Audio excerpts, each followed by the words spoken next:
Nessa aula vamos buscar integrar múltiplos sentidos com o propósito de identificar e refletir sobre a ética na prática da atividade de inteligência, em especial no que se refere aos procedimentos e decisões coerentes com valores e princípios que regem o exercício da função pública e dos profissionais de inteligência. A ética tem vários sentidos. No primeiro sentido, a ética é o conjunto de valores e normas consolidados por uma tradição ou hábito socialmente reforçados, transmitidos e controlados. No segundo sentido, a ética é uma área de estudo que se ramifica em ética normativa, que se ocupa em elucidar que ações são corretas e que ações são erradas.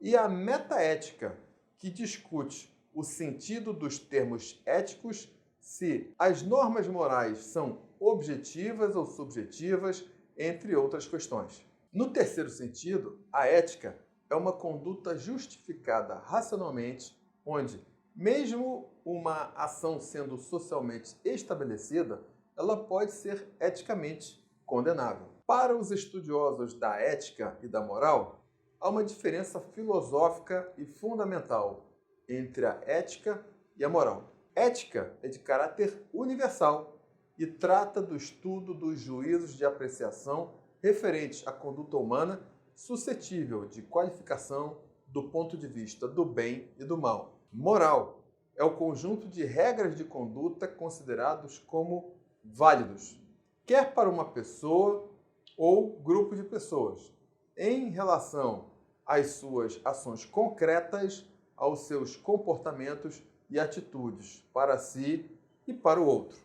Embora ética e moral sejam palavras de raízes históricas diferentes, ética vem do grego ethos e moral vem do latim mores, elas têm etimologicamente um sentido comum, o hábito ou costume. No entanto, para facilitar nossa comunicação, podemos fazer como alguns filósofos e reservar moral para o primeiro sentido de ética visto aqui, ou seja, conduta baseada em normas e valores estabelecidos e difundidos socialmente, para reservar ética para uma conduta justificável racionalmente. Com esses conceitos, percebemos nitidamente que a ética está sempre relacionada com o comportamento humano no meio social. Desta forma, o ser humano, em especial o profissional de inteligência, sempre estará sujeito ao julgamento de sua conduta pela sociedade e pelo próprio Estado.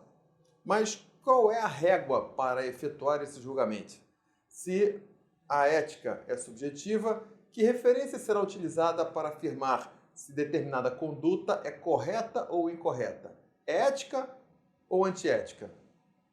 Vamos buscar respostas a essas indagações nos próximos itens. O primeiro pressuposto da atividade de inteligência é a obediência à Constituição Federal e às leis. Bem, então, se por um lado temos a Constituição que garante aos brasileiros e aos estrangeiros residentes no país a inviolabilidade do direito à vida, à liberdade, à igualdade, à segurança e à propriedade, por outro lado, temos a atividade de inteligência de segurança pública que, para a obtenção do dado negado, emprega várias técnicas operacionais em torno de pessoas físicas e jurídicas, locais, objetos ou canais de comunicação.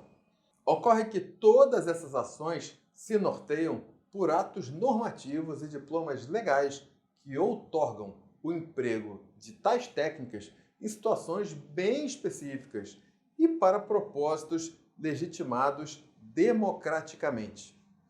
Isso significa que, se um analista de inteligência utilizar de subterfúgios para realizar suas atividades, sua ação será ilegítima, ilegal e passível das penalidades cabíveis, pois, conforme previsto no Código de Ética Profissional do Servidor Público do Poder Executivo Federal, o servidor público não poderá jamais desprezar o elemento ético de sua conduta. Assim, não terá que decidir somente entre o legal e o ilegal, o justo e o injusto, o conveniente e o inconveniente, o oportuno e o inoportuno, mas principalmente entre o honesto e o desonesto. Nesse sentido, a Estratégia Nacional de Inteligência aponta 6 princípios éticos que devem balizar tanto as condutas dos profissionais do ramo como outras pessoas. Respeito, imparcialidade, cooperação, discrição, senso crítico e excelência. Para compreender melhor a aplicação da ética no campo da administração pública, primeiramente é necessário fazer distinção entre o público e o privado. Na esfera pública, o agente público deve fazer estrita e exatamente o que a lei determina. Já na esfera privada, o cidadão poderá fazer tudo o que a lei não proíbe. Em outras palavras, no mundo privado, tudo que não é proibido é permitido. E no universo público, só é permitido o que está previsto na lei. No tocante à questão legal, surge a responsabilidade pública, chamada de accountability, onde o Estado tem o dever de estabelecer normas que são as regras que devem nortear a ação dos agentes públicos no âmbito de sua competência.